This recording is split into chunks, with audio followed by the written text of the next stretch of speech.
બનાસકાંઠાના દાંતા તાલુકાના પલાડિયા ગામમાં ચૂંટણી બાદ રાજકીય દ્વેષ ભાવનાનો ગંભીર કિસ્સો સામે આવ્યો। ગામની દૂધ મંડળીએ પશુપાલકોનું દૂધ સ્વીકારવાનો ઇનકાર કરતા હોબાળો મચ્યો। પશુપાલકોનો આરોપ છે કે ચૂંટણીની અદાવત રાખીને મંડળીએ આ પગલું લીધું। પાતળિયા ગામના સરપંચ અને દૂધ મંડળીના સભ્યોએ પશુપાલકોનું દૂધ લેવાની સ્પષ્ટ ના પાડી દીધી।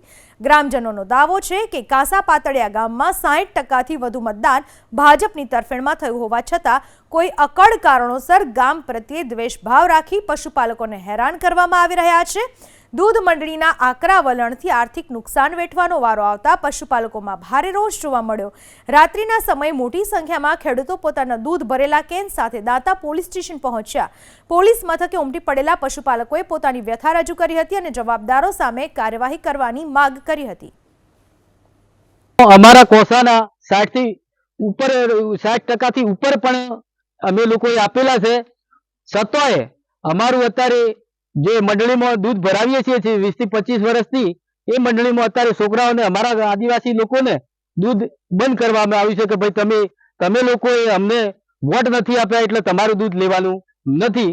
મારા સાહેબ, આવો કાયદો દેશમાં ચૂંટણી તો લડાય જ છે, પણ આવો કાયદો અમને ખબર નથી કે આવો કાયદો છે એમ।